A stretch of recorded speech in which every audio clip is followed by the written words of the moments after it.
Bom, meu nome é Anderson Brasil Xavier e eu vou apresentar meu trabalho de conclusão de curso, que tem o título Avaliação da Função Muscular Periférica em Pacientes Pós-Covid-19 e suas interações com a capacidade funcional e qualidade de vida. A minha orientadora é a professora Shirley Lima Campos, meu orientador é o professor Caio César Araújo Moraes. Bom, o primeiro registro de uma pneumonia viral, que até então era desconhecida, aconteceu na província de Wuhan, na China, em 2019. Que veio a se tornar depois o epicentro de uma pandemia global de coronavírus, né? O vírus, inicialmente, ele é chamado de SARS-CoV-2, que é o sigla para Severe Acute Respiratory Syndrome, coronavírus 2, e o nome da doença, a OMS veio a denominar COVID-19, ou doença do coronavírus 2019. Esse coronavírus, ele também é uma da família do beta-coronavírus, que já foi responsável por epidemias anteriores do mesmo vírus, que foi a MERS, no Oriente Médio, e a SARS, na China também.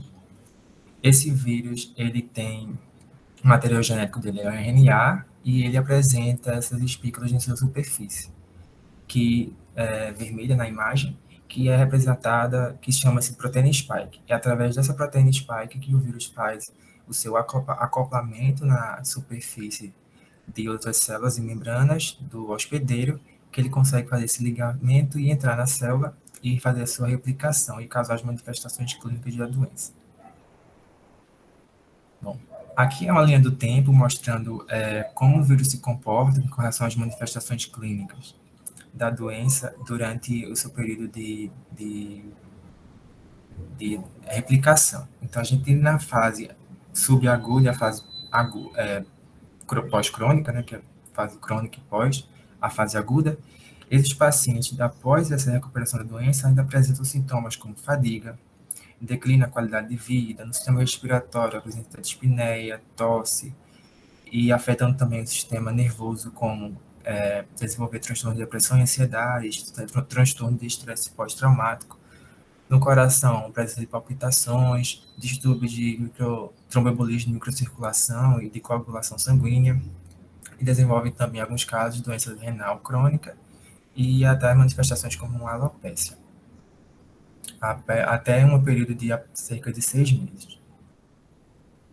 Então, já se sabe da literatura que as pandemias anteriores de MERS e SARS, os pacientes que se recuperam dessa doença viral, eles apresentam alguns sintomas persistentes, né?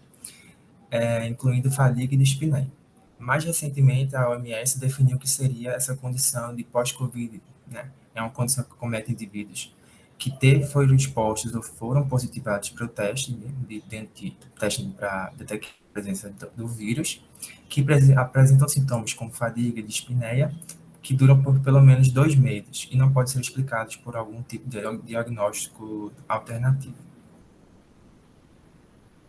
Assim como nas doenças crônicas, estima-se que na COVID também, assim como nas cardiopatias, pneumopatias, estima-se que na COVID, por essa sua condição crônica, que os distúrbios circulatórios, características da manifestação da doença também, que levam à perda de alta regulação dos vasos sanguíneos, associada a tempestade de citocinas, característica também da doença, devido a essa reação autoimune exagerada, associado ao edema neuronal e hipóxia, podem levar a uma degeneração nervosa comprometendo a função neuromuscular. Dessa forma, o nosso objetivo foi avaliar a função muscular periférica, a capacidade funcional e a qualidade de vida de pacientes sobreviventes da COVID-19. Nosso estudo é um estudo transversal de análise descritiva, que seguiu as recomendações da Strobe, e foi realizado entre setembro de 2020 e agosto de 2021. E foi realizado nos laboratórios Lindef, de Inovação e Desempenho Físico Funcional, mas também em parte no laboratório LACAP, de terapia cardiopulmonar, e no LACIRTEM. O projeto foi submetido ao Comitê de Ética e foi aprovado, dando início à pesquisa. O recrutamento de nossos pacientes deu através de peças de divulgação e meios digitais que foram divulgados nas redes sociais, TV, e eles entravam em contato conosco, a gente explicava do que se tratava a pesquisa, quais seus riscos, seus benefícios, e eles assinavam o termo de consentimento livre esclarecido. Como critério de inclusão, esses pacientes que a gente aceitava, que recrutava para a nossa pesquisa, eram pacientes de ambos os sexos, maiores de 18 anos, com diagnóstico de Covid positivo pelo teste, e não tinha exclusão por gravidade. Então, os pacientes que tiveram sintomas leves, e aqueles pacientes que foram hospitalizados, e que tinham queixas de sintomas persistentes após terem sido recuperados da doença. Depois disso, eles seguiam para avaliação sociodemográfica e clínica, né? A gente coletava dados sociodemográficos, presença de comorbidades e perguntas sobre a história da doença, assim como um histórico autorrelatado de sintomas. E seguimos para avaliação da função muscular periférica, capacidade funcional e qualidade de vida. E também, quando disponíveis, a gente obtinha dados de histórico hospitalar. A gente fazia a avaliação da força de pressão palmar, FPP, então a gente sabe que a força de pressão palmar, o declínio, um valor diminuído da força de pressão palmar, ela tem uma relação com o declínio da capacidade de autonomia, de independência futura desse paciente, e a gente realizava esse teste através do dinamômetro de mão hidráulico, isso da imagem. E todo o posicionamento do paciente, as orientações, seguiam as recomendações da American Society of Hand Therapists, que determinava como era ser feito o protocolo. A gente realizava 3 medidas em cada membro, em cada mão, e se houvesse uma diferença maior do que 10% de cada medida, a gente refazia o teste. Para fim de análise estatística, a gente usava valores de normalidade. Então, a gente adotou o percentil 50 nesse estudo de Schuster, 2008, e ponto de corte segundo a Sociedade Europeia de EWGSOP, né? A gente avaliava também o MRC. MRC é uma escala de avaliação que a gente para avaliar a força muscular periférica de 6 grandes grupos musculares de forma bilateral, tanto direito quanto esquerdo. E ele pode chegar a uma pontuação máxima de 60 pontos, né? Para cada grupo muscular, essa pontuação podia variar de 0 a 5, sendo 0 completa paralisia e 5 força normal máxima. Para critérios de definição de fraqueza muscular, esse paciente devia ter uma pontuação abaixo de 48 pontos no MRC. Para avaliar a capacidade funcional, a gente fez o teste caminhada de 6 minutos. Né? Então, o teste caminhada de 6 minutos, a variável de interesse nesse caso é a distância que o paciente consegue percorrer em metros durante 6 minutos. Então, a gente tem um corredor de 30 metros, o paciente fazia esse percurso e voltava durante 6 minutos. E a gente avaliava antes e após saturação periférica, frequência cardíaca, frequência respiratória, pressão arterial diastólica, pressão arterial sistólica e também a percepção do paciente de fadiga muscular e de percepção de cansaço respiratório, de espinéia. Todo o teste foi padronizado de acordo com as recomendações da ATS. E para fins também de análise estatística, a gente adotou as equações de predição fornecidas no trabalho de Brito e colaboradores de 2013. E para fins de análise também de descrição, a gente considerava comprometimento funcional esse paciente que atingia um valor abaixo de 70% do previsto na distância. E, por fim, a gente avaliava a qualidade de vida através do questionário SF36. Esse é um questionário auto-aplicável, então, como esse paciente, a gente estava ainda no auge da pandemia, né? Então, para evitar que esse paciente viesse mais de uma vez, a gente adotou esse questionário na forma de forma de formulários Google. Então, a gente construiu esse questionário no Google Forms e enviava pelo WhatsApp do paciente. Qualquer dificuldade que ele tinha, ele falava com a gente. Esse questionário avalia 8 domínios de qualidade de vida, sendo eles limitações por aspectos funcionais, físicos, dor, vitalidade, saúde mental. E, para fins de análise, a gente fez com que ele respondesse esse mesmo questionário, pensando em 4 semanas antes da doença, então, quando ele estava teoricamente rígido, saudável, e ele respondia esse mesmo questionário, pensando em 4 semanas após a recuperação da doença. A análise estatística foi feita através do software SPSS. Os dados com relação a sintomas e com relação aos domínios da qualidade de vida do SF36 foram apresentados em formato de gráfico de barras e gráfico de radar, respectivamente. Com relação às variáveis quantitativas, elas foram apresentadas em média de desvio padrão e a frequência simples percentual para as variáveis categóricas. Bom, aqui a gente tem os pré-resultados com relação às características sociodemográficas e clínicas dos participantes do nosso estudo. Do total, 108 participantes foram analisados, com idade mínima de 48 anos, né, pessoas adultos jovens, ativos, O sexo mais prevalente foi mulheres, com IMC de 30, ou seja, sobrepeso ou peso, e se autodeclaravam pardos, seguido de brancos e negros. 6 pacientes referiam que ainda fumavam, 29 bebiam, 8 listas. Com relação à comorbidade, mais prevalente foi obesidade, hipertensão arterial, diabetes mellitus 2 e asma. Com relação ao histórico hospitalar da Covid, 49 dos 108 participantes referiram que foram hospitalizados pela doença. Tempo de hospitalização em dias, a maior parte dos pacientes passou mais do que 30 dias hospitalizados, a mediana foi de 50 dias. Desses pacientes, 26 foram admitidos na unidade de terapia intensiva pela evolução da gravidade da doença, sendo 14 que foram entubados. O tempo de permanência na UTI foi 19 dias e o tempo de alta, em média, foi de 112 dias. Aqui a gente tem o gráfico de frequência de sintomas relatados na fase aguda, sendo eles dispneia, 36%, seguido de febre, a gente pode pensar pela fase aguda, fase inflamatória, cefaleia e fadiga foram sintomas mais relatados, com mais frequência por esses pacientes. Com relação aos sintomas relatados após a recuperação da doença, os mais prevalentes foram dispneia e fadiga, seguida por mialgia. Então, após Covid, ela está associada a sintomas como tosse, febre e mialgia, assim como os pacientes da SARS, da pandemia da SARS, relataram que fadiga e mialgia, até fraqueza, eles tinham essa prevalência mesmo após 40 meses recuperados, como mostrou o estudo de Bansal. Com relação à Covid, as meta-análises publicadas relataram que fadiga e dispneia corresponderam a 52% e 37% dessa amostra nos estudos de Jacobs e Juan, em até 3 meses após a alta hospitalar. O que corrobora o nosso estudo quando a maioria dos pacientes relatou dispneia e fadiga como os sintomas mais prevalentes após a recuperação da doença. Aqui a gente tem os dados de função muscular periférica distribuídos por sexo e faixa etária. Então, aqui a gente tem mulheres, 61 delas realizaram o teste de força de pressão palmar, e a gente pode ver que as mulheres entre a faixa etária de 30 e 39 anos, elas foram que atingiram o valor do previsto na força de pressão palmar limítrofe, 77% no membro esquerdo, 81% direito. E quando a gente fez a análise, essa análise por método de desvio padrão, quando a gente veio para o ponto de corte, a gente consegue encontrar maior frequência de pacientes com fraqueza. As mulheres na faixa etária de 30 a 39 anos, aqui 3 e 4 por membro, e as pacientes de 50 a 59 anos, que também foram as mais frequentes com relação ao ponto de corte.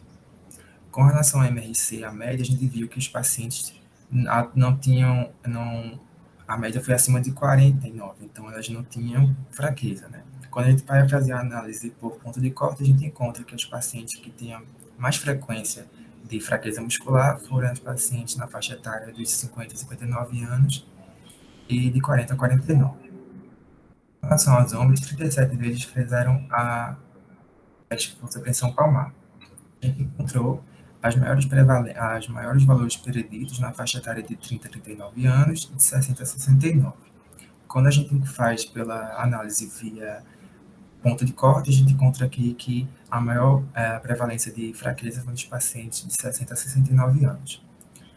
Da mesma forma, com relação ao ponto de corte no MRC, a gente encontra que a maior prevalência de pacientes com MRC abaixo de 48%, indicando fraqueza muscular, aqueles de 60 a 69 anos e na faixa etária de 40 a 49 anos. Então, quando a gente vê a população geral, a gente encontra que do total de pacientes, considerando ambos os sexos, a gente encontra 19 pacientes que obtiveram uma pontuação no MRC abaixo de 48 pontos. Esses pacientes eram, em sua maioria, sexo feminino, tinham 54 anos, tinham como comorbidades mais prevalentes hipertensão e obesidade, e 11 deles foram hospitalizados e 7 foram admitidos na UTI. Um estudo de Tunzum, com 150 pacientes pós-Covid, que avaliou também a força de pressão palmar, ele achou que as mulheres eram as mais frequentes em ter fraqueza muscular na força de pressão palmar, e que em tanto caso leve quanto caso grave, elas eram mais acometidas do que os homens. Obviamente, quando a gente pensa em pacientes mais graves, a gente espera que os pacientes mais graves foram admitidos na UTI tenham um maior comprometimento. Especialmente pode ser relacionado ao tempo de ventilação mecânica invasiva, ao imobilismo, à sedação e droga vasoativa. No entanto, o mecanismo de disfunção muscular desses pacientes não está bem elucidado, mas se teoriza de que seja devido à alta expressão de interleucinas na fase aguda da doença, que pode promover um dano muscular mais severo. Resultados do teste de caminhada de 6 minutos. A faixa etária de 21 a 59 anos e maior de 60 anos. E os variáveis respiratórios e cardíacas e relação de fadiga e dispneia antes e após o teste. A gente tem que a mediana do teste de caminhada dos pacientes de 21 a 59 anos foi de 488 metros, atingindo 83% do previsto, e maior de 60 eles atingiram 90% do previsto, que não era esperado devido à idade avançada. Isso provavelmente devido à heterogeneidade das participantes da nossa amostra.